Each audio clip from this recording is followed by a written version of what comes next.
दर्शक बंधु मु प्रज्ञा आपण मानक स्वागत करुच्ची बीआर मूवी प्रस्तुत ओडिशार प्राचीन परंपरार एई ओडिया पाला आमर ये झरका कार्यक्रम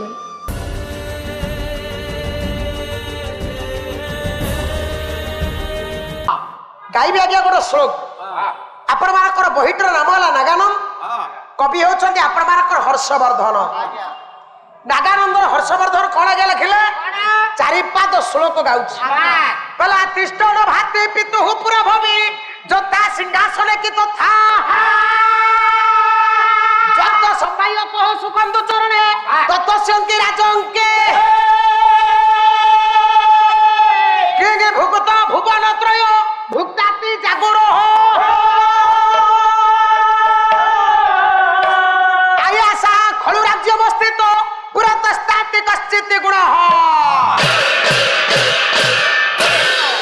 विशेष घोषणा शांताकार मुजग सौन पद्मनाभस्फुरेशम विश्वधारम गगन सदृशम कवर्ण शोभांगम लक्ष्मीकांत कमलनयन जोग्री विधानगम्य वंदे विष्णु भगवान सर्वलोकैकनाथ हे प्रभु रखुची प्रभु चलता अरे टंकाटा भाई मते केते श्रद्धा देकी जाइछंती आज्ञा टंकाटा को मते बंदेई देलो टंकाटा ने निज पकेट काय रखिलु आज्ञा देखन हां जगतर नाथ जगन्नाथ श्रीक्षेत्र नीलकंदर भितर बसचंत तांको पाखरे 60 पौटी भोग होउछि से आज्ञा से 60 पौटी खाउछंती ना तो खाली वासना भोगी से खाउछंती भक्त माने खाउछंती आपण के टकाटा मु केते थोर आज्ञा सुंगेली आपण सुंगे सुंगे थरे पांपरा हो जाती किछि नाही आपण बिलो पटा रखंतु मु बिलो चाष करके खाउ माने जगन्नाथ महाप्रभु होउछंती चळु देवता से खाद्य को सब चळु रे आग्रहण करे नै जानती वासना भोगी आमे समस्त भक्त माने बाबा 60 पौटी खाउछे ये समिति टंकाटा मते सुंघेई देला मुआ को चळु करूची आग्रहण शक्ति पर अछि ये टंकाटा नै पकेट रे रखुची हौ ने संजय बाबू आज्ञा 50 टंकार तू नै दिताला बाडैबुनी अच्छा आज जो पाला सरीबा परे हमर सभापति संपादक महोदय सब कमिटी भापा भाई मान पेमेंट का हाथ को देबे ना आपण माने के देबे मते आनि के देबे टंकाटा बांटीबो के आपण बांटीबो ठीक अछि ये 2 घंटा भितरे 50 टंकार सुध मूल हिसाब करी तो भागरो 200 टंका मो पकेट रे रखिबी आ जहाला तते देबे ना ना ना ना कई रख ए मा लगे से ले जा यो जा मते दो मोर दरकार बिले कुकुरा जोडे 24 टंका ए कोन होबा हम 50 टका रख दे लाइन ता बागटा मते जणा काई 50 टका जगा 150 टका अधिका दबो आज्ञा किछ असुविधा ना मोर पैसा पत्र रे कोन असुविधा ना सत पैसा पत्र हमें बेलो पहिले 50 टका मु नउची राती के मोर आज्ञा हमकु लोक माने भी हजार हजार टका नेकी लोक माने को एतरे कोन तापर तू मते परोक्ष भाबरे कहू मु हजार हजार रो चंटर ने तते 300 ने घंटा मो सारू को मु कहबी आगो उपालो ना ना सेमिति प्रकृति नाही मो साधुमान मो मामान टिके सुनतु बाबा बसिचे दिला जीवत महान राज्य रे बसिचे सिंहासन ऊपर कला तिष्ठन भाती तिष्ठन वाला छिड़ा हबा बापांकर पाद पाखरे प्रजा सदृश छिड़ा होई मु जति कि आनंद अनुभव करूथली वर्तमान राजा है मध्य मो जीवन रे सेति आनंद नाही ये राज्य भर न याको आर्त्रेय महामंत्री को हस्तर दे ये वानप्रस्थ आचरण कले जाउछंती आज्ञा वानप्रस्थ बापा माँ तो खोजबे ना जंगल भीतर प्रवेश करछंती जीवत महान जंगल भीतर प्रवेश करबा समय बापा माँ को संधान को से पाई पारे ना जंगल सारा परिभ्रमण करी पुणी अन्वेषण करिवे बापा माँ को जगह अछंती ये अन्वेषण रे व्यस्त रहउछंती जीवत महान ए भली जणे ससम्मान को दबा पाई ए भली जणे सुपुत्र को संवर्धना दबा पाई ताकू कोन कले ना जंगल रे अनेक वृक्षलता पशु पक्षी आंकु आगे ससम्मान सहित अभिवादन जणैली आरे देखंतु आज की तृतीय दिन हला पाला गोटिए जंगल वर्णना है युवराज जाउछंती जंगल भितरे गोटे राज्य जंगल वर्णना आज्ञा जंगलटा केमिति आइছে केमितिया आ युवराज को कोन जणैले आगे जंगल अभिवादन आपण के देखिबा महाकवि कालिदास रघुवंशम द्वितीय स्वर्ग बापा गोटे पद श्लोक गाई जंगल आपण मानकर ରାଜକୁମାର କି ଅଭିବାଦନ ଜଣେଇଲେ কি অভিবাদন জানো କହିଲେ ମରୁତ ପ୍ରଯୁକ୍ତାଶ୍ଚ ମରୁତ ସଖାଭ୍ୟଂ ତମର୍ଚ୍ୟ ଭାରତ ବିବର୍ତ୍ତମାନ ଅପା କିରଣ ବାଳଲତା ପ୍ରଶୁଣଇ ରାଚାର ଲାଜଇରିବ ପୌର କନ୍ୟା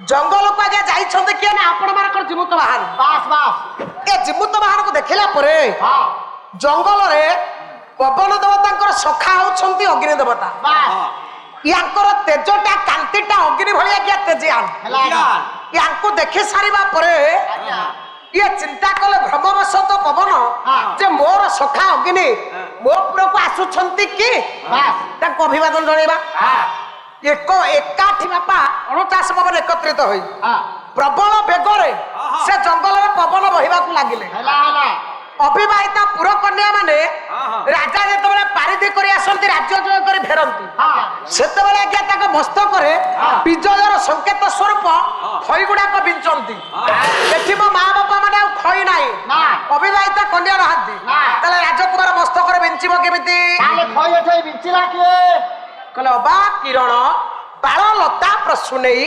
ରାଚାର ଲାଜେଇରିବ ପୌର କନ୍ୟା ବାଳ ଲତା ନା ଅବିବାହିତା କନ୍ୟା ସଦୃଶ ଛୋଟିଆ ଛୋଟିଆ ଲତାରେ ଆପଣ ମାନଙ୍କର ଫୁଲ ଗଛରେ ହେଇଛି କଣ କଣ? ନା ବିଭିନ୍ନ ପ୍ରକାର ରଙ୍ଗୀନ ଫୁଲ ମାନ ସବୁ ପ୍ରସ୍ଫୁଟିତ ହେଇଛି হেলা হেলা ପବନ ଜୋରରେ ବହିବାରୁ ହଁ। ଇଏ ଫୁଲ ଗୁଡାକ ଲତା ପିବା ଗଛ ଭିତରୁ ଉଡି ଆସି ହଁ। ରାଜକୁମାରଙ୍କର ମସ୍ତକରେ ବିଜୟର ସଂକେତ ସ୍ୱରୂପ ବିଞ୍ଚି ଦେଇ ଚାଲିଗଲେ ବିଜୟର ସଂକେତ ସ୍ୱରୂପ ବିଞ୍ଚିଲେ ଇଏ ହେଲା ଖଇ ଲାଜା ହଁ। ଲାଜା ବୋଲେ ଖଇ ଇଏ ଖଇ ସଦୃଶ ବିଞ୍ଚି ଦେଇକି ପଳେଇଲେ আচ্ছা আচ্ছা ଜଙ୍ଗଲ ସାରା ପରିଭ୍ରମଣ କରୁଛନ୍ତି হ্যাঁ ଆଉ ଗୋଟିଏ ପଦ ଶ୍ଲୋକ କହିବେ ଆପଣ হ্যাঁ হব যা হোক ହର୍ଷବର୍ଦ୍ଧନ ନାଗାନନ୍ଦର ଲେଖିଲେ ଆଜ୍ଞା। ଆଉ କିଛି ବାଟ ଅତିକ୍ରମ କରିଛନ୍ତି ପଥ হ্যাঁ ୟାଙ୍କ ଅଭିବାଦନ ଜଙ୍ଗଲ ପୁଣି କଣ ଜଣାଉଛି ପୁନର୍ବାର କଣ ଜଣେଇଲା ବାରମ୍ବାର ଅଭିବାଦନ ପାଇଛନ୍ତି ରାଜକୁମାର ବାସ୍। କହିଲେ ମଧୁରମିବ ବଦନ୍ତି ସ୍ୱାଗତଂ ଭୃଙ୍ଗ ଶବ୍ଦଇ ପ୍ରତିବିବ ଫଳ ନମ୍ରଇ କୁର୍ବନ୍ତୁ ମିଶ୍ରୋଭି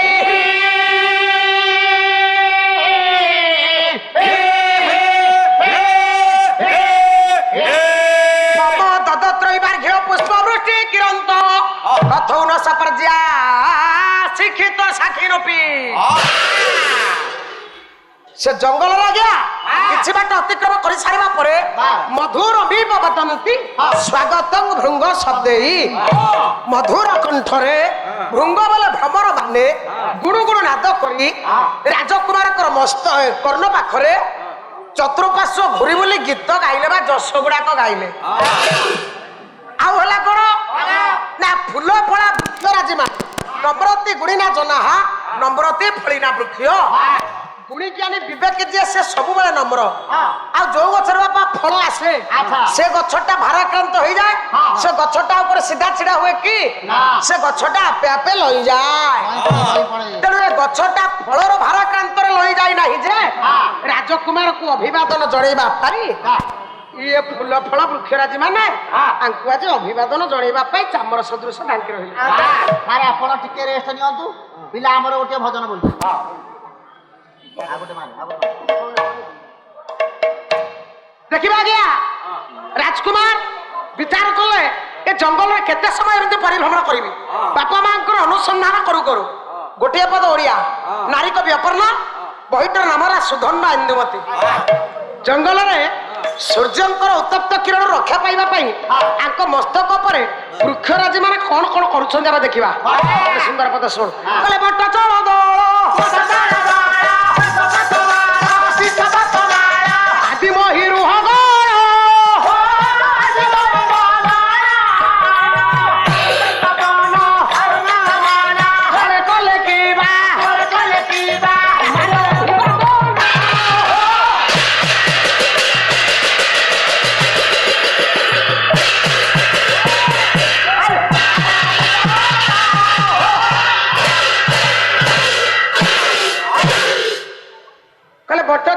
ଶୀର୍ଷପାତ ବେଳା ଆଦି ମହିରୁହ ଗଣ ବାୟୁ ବିକମ୍ପନ ଛଳେ କଲେ କିମ୍ବା କୁମାର ଅଭିବାଦନ ସମସ୍ତ ବୃକ୍ଷରାଜିର ଶାଖା ପ୍ରଶାଖା ଦୋଳାୟିତ ହେଇ ଏକତ୍ରିତ ହେଇ କଲେ କଣ ନା ସୂର୍ଯ୍ୟଙ୍କର ଉତ୍ତପ୍ତ କିରଣରୁ ଏ ରାଜକୁମାରଙ୍କର ମସ୍ତକକୁ ରକ୍ଷା କରିବା ପାଇଁ ଛତା ସଦୃଶ ସେମିତି ଢାଙ୍କି କରି ରହିଲେ ଯଥୋଚିତ ସମୟ ଜଙ୍ଗଲରେ ପରିଭ୍ରମଣ କରିବା ସମୟରେ ରାଜକୁମାର ବାପା ମାଙ୍କର ଅନୁସନ୍ଧାନ ପାଇଛନ୍ତି। ଶ୍ୟାମ ହେ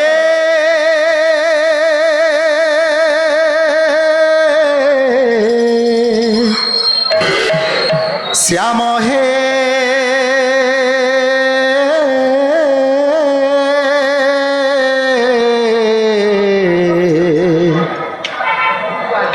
শ্যাମ হে শ্যাম হে শ্যাম হে নানা জানা তুমি জানা গো পছাড়ি মথুরা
ପ୍ରେମ ପସରା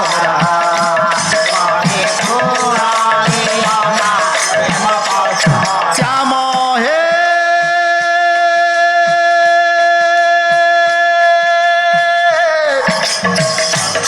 ଶ୍ୟାମ ହେ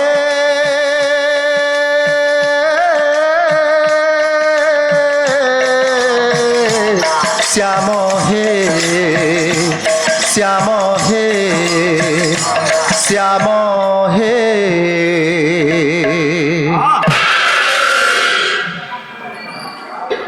ଆଜ୍ଞା ବାରମ୍ବାର ଜଙ୍ଗଲକୁ ଅନ୍ୱେଷଣ କରିସାରିବା ପରେ ଜିମୁତ ବାହନ ଯଥୋଚିତ ଜାଗାରେ ଯାଇ ଉପସ୍ଥିତ ହେଇଯାଇଛନ୍ତି ବାପା ମାଙ୍କ ସନ୍ଧାନ।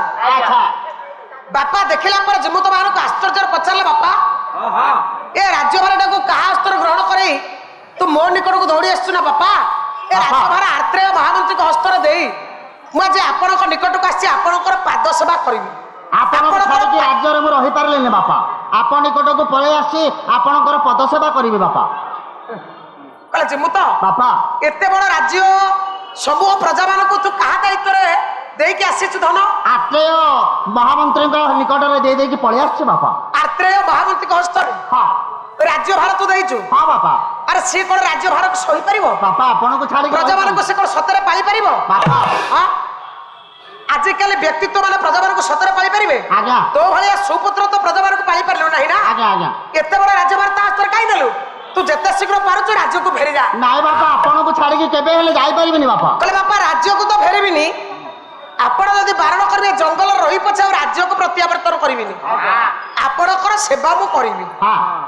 ବାପାଙ୍କ ନିର୍ଦ୍ଦେଶ ହେଲା ପ୍ରତିଦିନ ବାପା ବାପାଙ୍କର ପାଦ ସେବା କରନ୍ତି। ବାପାଙ୍କର ପାଦ ସେବା ମୋର ହଉଛି ମୁଖ୍ୟ କାମ। ପିସା ବାପାଙ୍କର ପାଦ ସେବା ବ୍ୟତୀତ ମୋର ଆଉ କିଛି କାମ ନାହିଁ, ସଦାବେଳେ ବାପା ସେବା କରୁ। ଏ ପୁଅ ଏ ଦୁନିଆରେ ତୁ କି ପୁଅ କିରେ? ଏମିତିଆ ପୁଅ କିଏ ଅଛି ବାପା ମାଙ୍କର ପାଦ ଏମିତି ସେବା କରୁଛି? ପୁଅ ରାଜ ସିଂହାସନ ତ୍ୟାଗ କରିକି ସେ ଆସିଲେ ବାପା ମାଙ୍କର ପାଦ ସେବା ଅନୁସନ୍ଧାନରେ। ପିସା ଦାଦି ମୋ ବାପା ସେବା ମୋଠୁ ବାପା ସେବା କେହି ଅଧିକା କରୁନଥିବେ। ଆଚ୍ଛା ତୁ ବାପାଙ୍କୁ ଏତେ ଭକ୍ତି କରୁ? ଆଜ୍ଞା ବାପାକୁ ମୋର ପ୍ରଗାଢ଼ ଭକ୍ତି ବାପା। ବାପାଙ୍କୁ ତୋର ପ୍ରଗାଢ଼ ଭକ୍ତି? ସାର୍ ବାପାଙ୍କୁ ଭଲ ଭାବରେ ସେବା କରୁ? ଆଜ୍ଞା। କଣ ବାପାଙ୍କୁ ସେବା କରୁଛୁ ତୁ ଗୋଟେ ଭଲ ପୁଅ ହେଲୁ? ଆଜ୍ଞା ଦେଖନ୍ତୁ ହଁ ଏବେ 25 ଦିନ ତଳେ ଯୋଉ 28 ଦିନ କାଳ ପାଲାକୁ ପଳେଇଲେ ଆମେ ଆଜ୍ଞା ଆସିଲେନି। ମୋ ବାପା 28 ଦିନ ପରେ ଯେତେବେଳେ ଫେଲି ଭଗତର ପିଣ୍ଡାରେ ବସିଥିଲା କହିଲା, ଆରେ ବାପା ସଞ୍ଜୟ? ମୁଁ କହିଲି ହଁ ବାପା। ମୁଣ୍ଡିଆଟେ ମାରିଦେଲି। କହିଲା ବାପା ପାଲାରୁ ପଳେଇ ଆସିଲୁ? ମୁଁ କହିଲି ହଁ ବାପା ପାଲାରୁ ତ ପଳେଇ ଆଇଲ। ନା ରେ ବାପା ତୁ ଗଲୁଣୁ 28 ଦିନ ହେଲା ମୁଁ ଚା ଟିକେ ଖାଇବାକୁ ପାଇନି, 5ଟା ଟଙ୍କା ଦେବୁ ଚା ପିଇବି। ମୁଁ କହିଲି ବାପା ଆପଣ ଚା ପିଅନ୍ତୁନି, ଆପଣ ଯଦି ଚା ପିଇବେ ଆପଣଙ୍କର 10 ପୋକ ତଳ ମୁହାଁ ହେବେ, ଆପଣ ଚା ବନ୍ଦ କରିଦିଅନ୍ତୁ। ମାନେ ବାପା ମାଗିଲେ ଟଙ୍କା 5ଟା 28 ଦିନ ପରେ ପୁଅ ଦେ ଚା ପିଇ ବାପାକୁ ଦେଲୁ? ନା ଆଜ୍ଞା ଦେଲିନି। ସୁଯୋଗ୍ୟ ସନ୍ତାନଟା ଆଜ୍ଞା ସାରେ କିଛି ଦିନ ଯାଇଛି, କିଛି ଦିନ ଯାଇଛି ପାଲାରୁ ମୁଁ ଫେରିଛି, ଜାଣିଦେଲା ତମ ମାଉସୀ ମାନେ ମୋ ଶାଳୀ। ମୋ ଶାଳୀ ଯେତେବେଳେ ଜାଣିଦେଲା ପଳେଇ ଆସିଲା, କହିଲା ନନା ସାରେ ନନା କହିକି ମୋ ଦେହରେ ହାତ ମାରିଦେଲା। ମୋ ଦେହ ମୁଣ୍ଡ କଣ ହେଇଗଲା ସାରେ, ମୋ ଦେହ ମୁଣ୍ଡ କଣ ହେଇଗଲା ମୁଁ ଜାଣିପାରିଲିନି ସାରେ। ସାରେ ମୋ ଦେହ ମୁଣ୍ଡ କଣ ହେଇଗଲା? ମତେ କହିଲା ନନା ତମେ କହିଥିଲ 2 ପିସ୍ ହଳେ ଦବ ବୋଲି, ଗୋଟେ ଚମଛୁଆ ମୋବାଇଲ ଦବ ବୋଲି। ସାରେ ଏଟା ସ୍କ୍ରିନ୍ ଟଚ୍ କହିଲାନି, ଚମଛୁଆ ମୋବାଇଲ। ଚମଛୁଆ ମୋବାଇଲ କହିଲା। ସାରେ ମତେ ସତ ଆପଣଙ୍କୁ ମିଛ, ଯଦି ମୁଁ ମିଛ କଥା କହୁଥିବି ତାହେଲେ ମତେ ଛାଡ଼ିକି ଆପଣଙ୍କ 5 ଜଣ ଗୋଟେ ପୋକ ହେଇଯିବ। ମାନେ ତୁ ତ ମିଛ କହିବୁ ଆମଟି ପୋକ ହବ? ନା ସାରେ ମିଛ କଥା ମୁଁ କହୁନି ସାରେ। ଆରେ ଶୁଣୁ ଦେଲୁ ତ ଶାଳୀକି ଦେଲୁ? ନୂଆପାଟଣା ନେଇଗଲି ସାରେ, ଚମଛୁଆ ମୋବାଇଲ ଦେଲି, ଡ୍ରେସ୍ ହଳେ ଦେଲି, ତାକୁ ଖାଇବାକୁ ଯାହା ଦେଲା ଦେଲି ସାରେ, ଶାଳୀ ଯାହା ମାଗିଲା ସବୁ ଦେଇଦେଲି ସାରେ। ଆରେ ଏ ନିର୍ଲଜ କୁଳାଙ୍ଗାର ମୂର୍ଖ, ସାରେ ବାପା ମାଗିଲେ ଟଙ୍କା 5ଟା ଚା ପିଇବି ସଞ୍ଜୟ ଦେ, ଆଜ୍ଞା 5 ଟଙ୍କା ଦେବା ପାଇଁ ତୋ ନିକଟରେ ଶକ୍ତି ନାହିଁ, ସାମର୍ଥ୍ୟ ନାହିଁ। ନା ଦେଲିନି। ଶାଳୀ ଖାଲି ଭାଇ ଡାକିଦେଲା, ତାପରେ ଏତେ ଖୁସି ହେଇଗଲୁ, ତାକୁ ଗୋଟେ ସ୍କ୍ରିନ୍ ଟଚ୍ ମୋବାଇଲ ଦେଲୁ, ଡ୍ରେସ୍ ହଳେ ଦେଲୁ, ଖାଇବାକୁ ଦେଲୁ। ଆରେ ଶାଳୀକି ଦେଲୁ ଯୋଉ ବାପା ଜନ୍ମ କରି ତତେ ଏତେ କଷ୍ଟରେ ପାଳିଛି, ତାକୁ ଟଙ୍କା 5ଟା ଦେଇପାରିଲୁନି? ବୋପାକୁ କାହିଁକି ଦେଇଥାନ୍ତି? ଏଟା ବୁଢାଟା, ବୁଢା କଣ କାମ ଅଛି ଯେ ବୋପାକୁ ଦେବି କହୁନା? ମାନେ ବାପା ବୃଦ୍ଧ ହେଇଗଲେ ବୋଲି ବାପା ଆମଟି ବାପାଙ୍କର ଆଉ କିଛି କାମ ନାହିଁ। ବାପାକୁ କାହିଁକି ଦେବି କଣ କାମ? ଶାଳୀଟେ କଣ କାମ? ଶାଳୀ ଶାଳୀ ଠେଇ କଣ କାମ? ଆପଣ କିଛି ଗୋଟେ ବୁଝିପାରୁନାହାନ୍ତି ସାରେ। ଦେଖନ୍ତୁ ତମ ଖୁଡି ଦେହ ଖରାପ, କିଛି ଦିନ ପରେ ଯଦି ବାଇଚାନ୍ସ ଚାଲିଗଲା ମୋ ଶାଳୀ ଥବ ଟଙ୍କା ପଇସା ଦେଇକି ପାଲେଇଥିବି ସାଙ୍ଗେ ସାଙ୍ଗେ ମଲା ପରେ ବାହା ହେଇପଡି ଆଉ ବୋପାକୁ ଦେଇଥିଲେ କଣ ସୁବିଧା ବୋପା ତ କିଛି ଦିନ ପରେ ଚାଲିଯିବ ନା ମୁଁ ଅବର୍ଦ୍ଧା ହେଇଯିବ ଓହୋ ବାପାର ବୟସ 80-88 ବର୍ଷ ହେଲାଣି ସେ କିଛି ଦିନ ପରେ ଟଳି ପଡିବ ଆଜ୍ଞା। ତାକୁ ଦେଲେ ଲାଭ କଣ ଶାଳିକି ଦେଇଥିଲେ ସ୍ତ୍ରୀ ମଲେ ତାକୁ ଉଠେଇବ ଆଉ ତ ଟିକେ ଉଠେଇ ଆଣିବି ନା ଆଉ ପୁଅ ଆମ ଗାଁ ହଉଛି ଏକମଟିଆ ଗାଁ ନଣ୍ଡା ହେଇଯିବୁ ତୁ। ନାଇଁଲୋ ପଇସା କିଛି ହେବେନି ଗୋଟା ତ ହଉଛି ଶାଳି ପ୍ରେମୀଟା ମୁଁ ଟିକେ ଶାଢୀ ପ୍ରିୟ ସାର୍ ମୁହଁ କନ୍ଦର୍ପ ବଦନଟା ଶାଳି ପ୍ରେମୀ ଭଲ ପୁଅ କଥା ଶୁଣୁ ଶୁଣ ଏମିତି କୌଣସି ପୁଅ ବାପା ଅଛନ୍ତି ଯେ ବାପା ପାଇଁ ନିଜ ଜୀବନକୁ ଉତ୍ସର୍ଗ କରିଦେଇଛନ୍ତି ବାପା ମାଙ୍କ ପାଇଁ ନିଜ ଜୀବନକୁ ବଳିଦାନ କରିଦେଇଛନ୍ତି ଏମିତି ପୁଅ ଅଛନ୍ତି ତୋ ଭଳିଆ କୁଳାଙ୍ଗାର ପୁଅ କେତେଟା ଜନ୍ମ ହେଇଛନ୍ତି ସଂସାରରେ ଆରେ ଦେଖିବା ସତ୍ୟ ଯୁଗରେ କେଉଁଟା ଭଲ ପୁଅ ବାପା ଚାରି ଯୁଗ ଯାକରେ ମା ଲୋ 4 ଜଣ ଭଲ ପୁଅ ଥିଲେ ଉତ୍ତମ ପୁଅ ଦେଖିବା ଦେଖିବା ଦେଖିବା ଚାରି ଯୁଗ ଯାକର ସୁଯୋଗ୍ୟ ସନ୍ତାନ 4 ଜଣ ଥିଲେ ଯେ ବାପା ମାଙ୍କ ପାଇଁ ଜୀବନକୁ ଦାନ କରିଦେଲେ ବୁଝିବା ବୁଝିବା ପିସା ବାପା ମାଙ୍କ ପାଇଁ ନିଜ ଜୀବନକୁ ବାଜି ଲଗେଇଛନ୍ତି ହଁ ହେ ସତ୍ୟ ଆଡେ ପଳେଇ ସତ୍ୟ କିଏ ନା ଯୋଉ କଥା ଆପଣ ମାନେ ଶୁଣୁଛନ୍ତି ଆଜି ଚିରାଚରିତ ପ୍ରଥା ଅନୁସାରେ ସିଏ ହଉଛି ସେ ନମ୍ବର 1 ପୁଅଟା ଆଉ କିଛି ବାଟ ଆଗକୁ ଗଲା ପରେ ଜାଣିବୁ ବାପା ମାଙ୍କ ପାଇଁ ଜୀବନ ଦବ ଜୀବିତ ବାହାନ ଆବେ ସାର୍ ତ୍ରେତୟାର ଭଲ ପୁଅ କିଏ କିଏ ରାବଣ ତ୍ରେତୟାର ଭଲ ପୁଅ ରାବଣ ହଁ ତୁ ତ୍ରେତୟାର ଭଲ ପୁଅ ରାବଣ ରାବଣ ଏ ନା ନା ନା ନା ରାମ ରାମ ରାମ ରାମ ନାଇଁ 10 ଥରଙ୍କ ପୁଅ ସେ କଣ 10 ଥର ନା 20 ଥର ସେ କଣ ବାପା ମାଙ୍କ ପାଇଁ ଜୀବନ ଦେଇଛନ୍ତି ଆଲୋ ପିସା ସବୁଦିନ ହଉଥିଲା ମୋର ଆଜି କଣ ହଉନି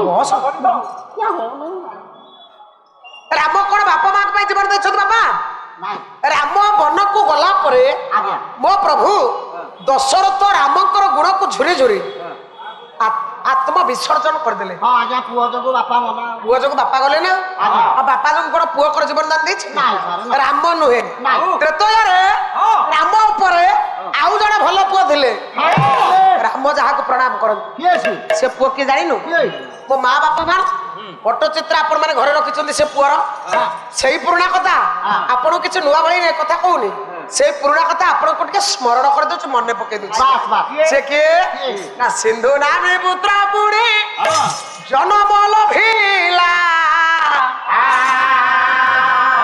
ଅନ୍ଧ ପିତା ମାତା ଭାର ପରିଣ ବୁଲିଲା ଲାରେ ଲାରେ ଲା ଲାରେ ଲା ଲା ଲା ଲାରେ ଲା ଲାରେ ଲାରେ ଲା ଲାରେ ଲା ଲାରେ ଲା ତ୍ରେତୟାରେ ରାମଙ୍କ ଉପରେ ଆଉ ଜଣେ ଭଲ ପୁଅ ଥିଲେ ସେ କିଏ ଜାଣିଛୁ କିଏ ସେ ହଉଛନ୍ତି ଶ୍ରବଣ କୁମାର ଓରଫ ସିନ୍ଧୁ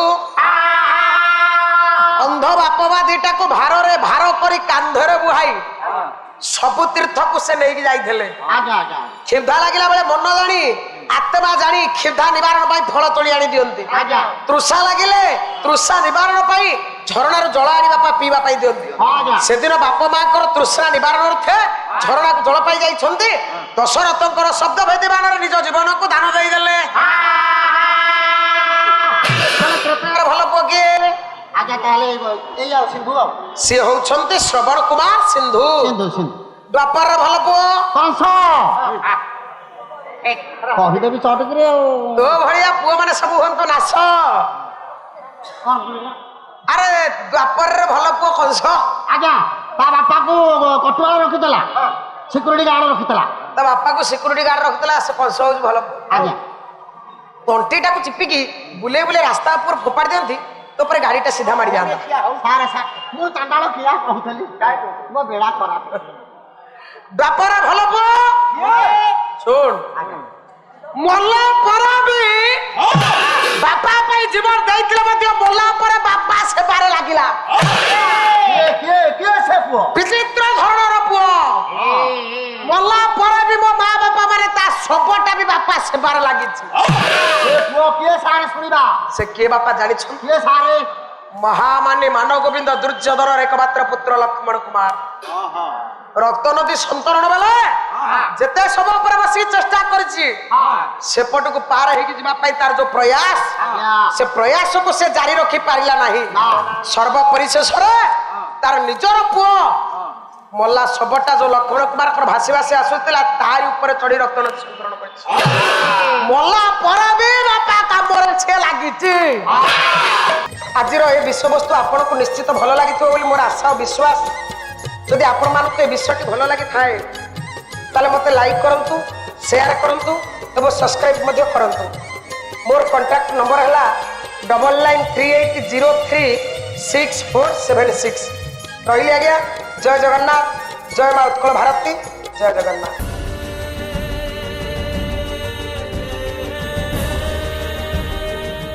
ଦର୍ଶକ ବନ୍ଧୁ ଆମ ପ୍ରୋଗ୍ରାମଟି ଆପଣମାନଙ୍କୁ କେମିତି ଲାଗିଲା ମତାମତ ଜଣାନ୍ତୁ ଲାଇକ୍ କରନ୍ତୁ ସେୟାର କରନ୍ତୁ ଆଉ ହଁ ସବସ୍କ୍ରାଇବ୍ କରିବାକୁ ଜମା ଭୁଲିବେନି ରହୁଛି